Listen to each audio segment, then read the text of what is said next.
Back on the SportsMax zone, the region's most successful sporting federation, the Jamaica Athletics Federation, the Athletics Administrative Association, the JAAAs, is to have its election of officers on Saturday, the 28th of November at the National Arena in St. Andrew.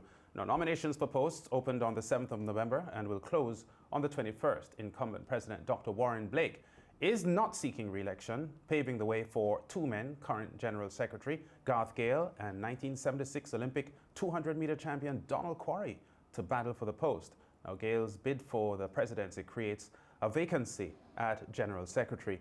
Among the candidates for that post is former president of the Intercollegiate Sports Association and executive member of the International University Sports Federation, Anthony Davis. Davis, a former athlete, recently retired as director of sport at the University of Technology, Jamaica.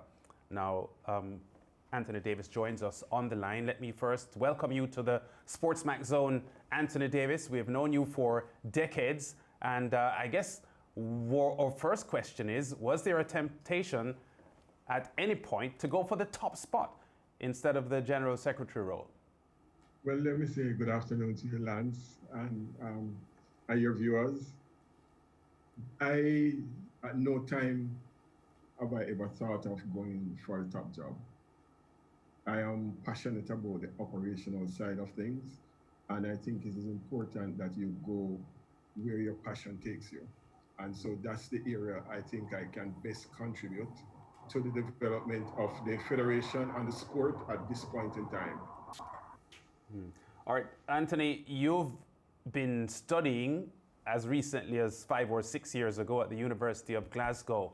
What did you study there, and does that tie in with what you are willing to offer to the JAAAs at this time? Yes, it does. I embarked on PhD studies, which is still to be completed.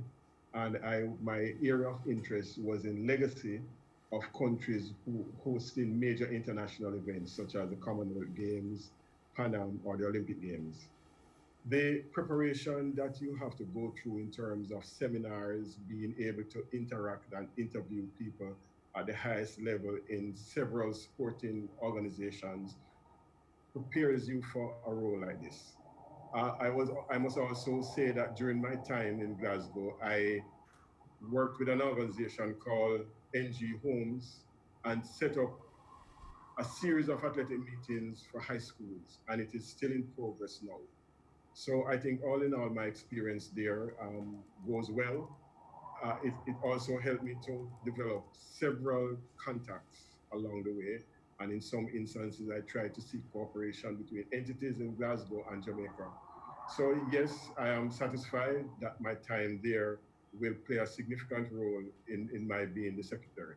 Yeah, Anthony, if my memory serves me well, you were a pretty solid athlete in your younger days at the College of Arts, Science and Technology, CAST, which is now UTech.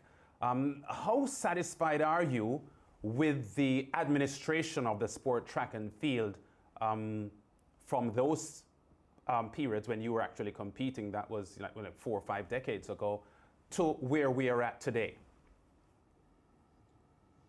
I have the unique situation of working at CAS as an athlete and seeing the development, starting with nothing, to know where we have world record holders, and that was predicted by our founder, Dennis Johnson.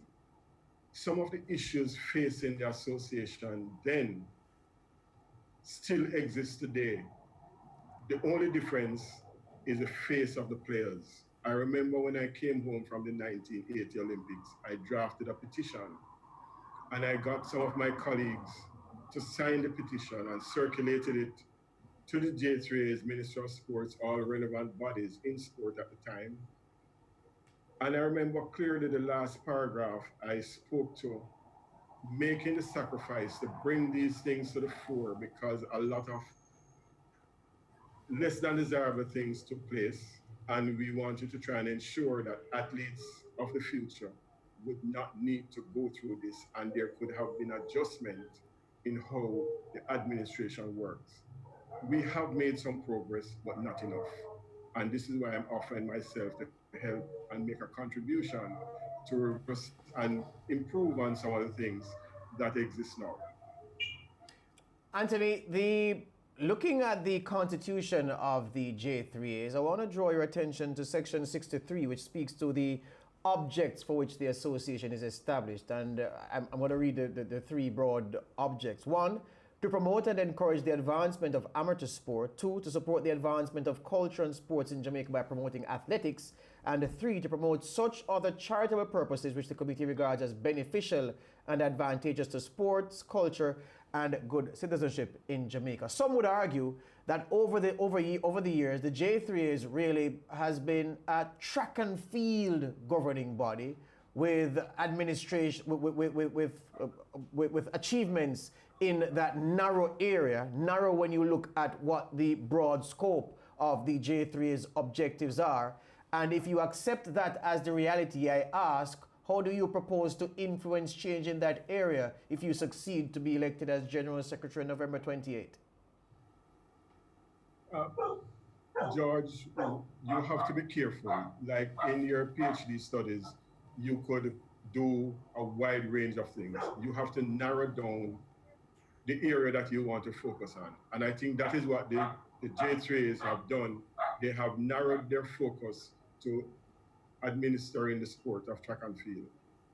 It's going to be challenging to be all things to all people, but track and field the community covers a wide range, and therefore they have to look at how we are going to be contributing to the development at the age group level, the junior level, and then you go up to the elite level where you have athletes competing in the Olympics.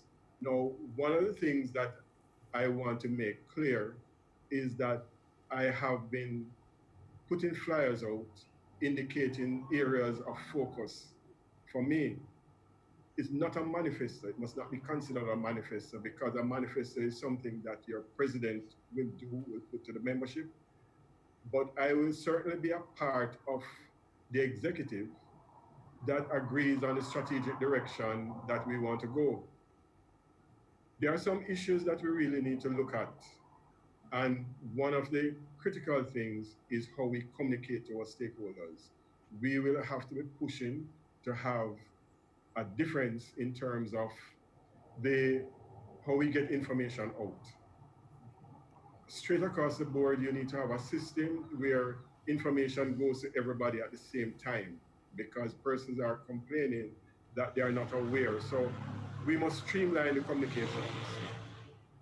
There's an area of how we contribute towards the development of the athlete. Now remember, there's more to an athlete than just competing, whether you're running, jumping, or throwing. There are soft skills that are needed. And this is going to help you to contribute to make yourself more marketable. It is going to play a significant role in how you survive after life in the sport.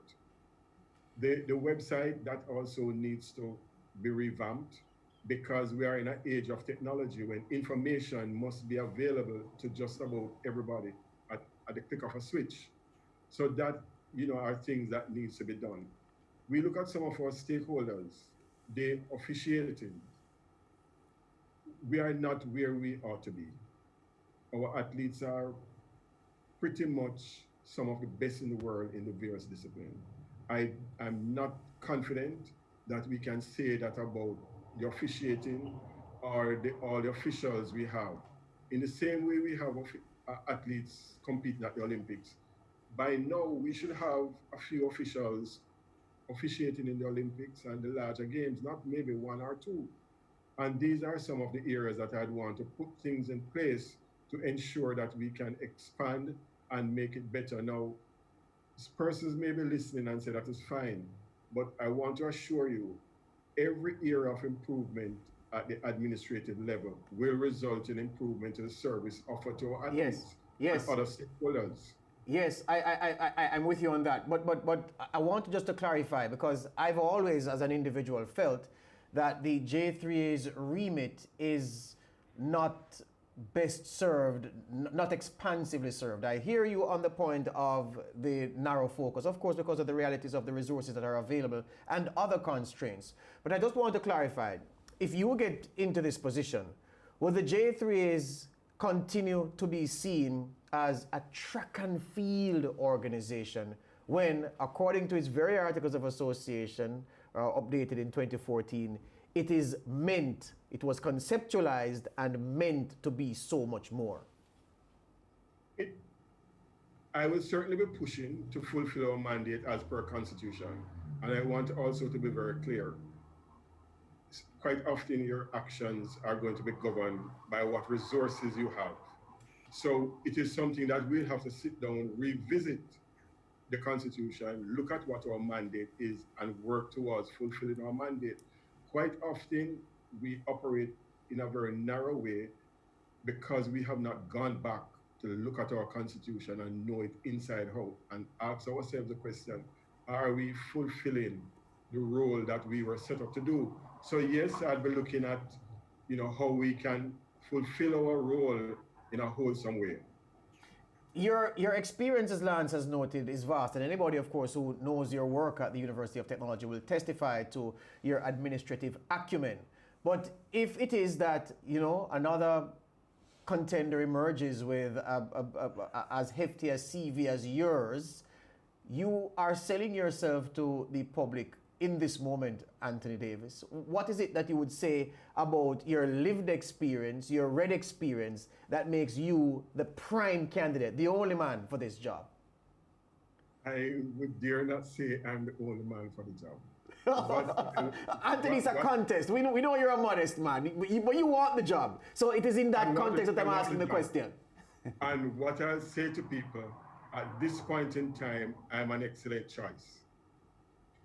My years of service competing as an athlete give me the advantage of knowing what it is like to have been an athlete. I have worked as an official for many years, a timekeeper. I managed most major meets in Jamaica at one time or the other, including the World Junior Championships, which was a very successful event. I have managed champs. So I can relate to the competition side of it. Now, when you move beyond the competition, the experience I have is managing a collegiate program where I supervise a staff in about 35 persons in 8 sports. So you had to manage the coaches, you had to plan the budget, you had to manage the budget, you had to get sponsorship, and dealing with student athletes. Now, that have given me an advantage to take into the general secretary role. But let me also say to the public and the stakeholders, because it is critical that the message is pointed to the stakeholders, because while I could very well have an impressive resume and be popular among the public, I need to be seen as a man for the job among the voters. In track and field, today we take it for granted that we use EDM equipment to measure distances. I was the one who introduced that into the sport because I have a surveying background. My first discipline, I'm one of the first graduates of the CAS land surveying program. And with that experience, I thought it best to get my colleagues to come on board to help with the measurement of distance. And that has evolved into time. So it's pretty much a given. In terms of creativity, they are at the collegiate level, I conceptualized a series of athletic meetings called the UTEC Classics. Yes. Back in the days, a lot of people didn't realize that I wasn't advocating to compete against the high schools. What I was trying to tell people is that we have a distinct market. The prep school division is a unique division. The high school is a unique division. And the collegiate should also be seen as a different thing. Yes. What was happening is that the collegiate athletes went to the high school meetings and we ran last. And at the end of the day, they would cancel some of our events. No, I felt uncomfortable going back to campus and telling my boss, he said, what's the results? Oh, our athletes didn't run. So we came up with the classics. Yes. Now, what I'm demonstrating, George, is that I can see emerging trends. Yes. I can conceptualize ideas and I can implement them. Yes. So it is not theory-based. Yes. I have the capabilities of implementing dreams, managing, and get it done. Hear you on that. Anthony Davis, I want to thank you for your time. We wish you all the best. We are out of time right here. We respect the pitch that you've made, and we hope that you will get your due result, whatever that is, on November 28th. Thank you very much for having me, and take care. Excellent. Anthony Davis. Lance, I know Anthony Davis quite well. While I was on the UTech Students Union Yes.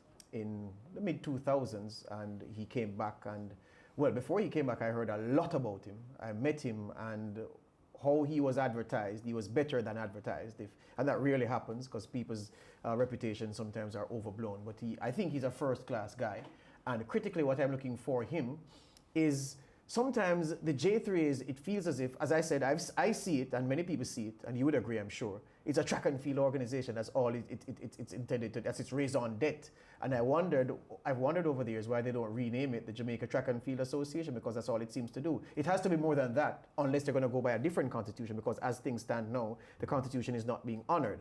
Anthony Davis is a man who I believe will have an open policy where communication is concerned, and that's critical because in the past, J3's presidents have taken on demigod status, Lance, and I don't like it. Well, I think he has another plus, apart from a lot of the other things that he has said, is that he's a former Kingston College man. And they have had profound impact on the administration of track and field in the country for decades. Teddy McCook, Howard Aris, the current president, Dr. Warren Blake, and indeed the man he's trying to replace, Garth Gale, is also an ex-Kingston College man. So maybe that's a plus for him. It's a lock. There you go. We'll break back with more of the days.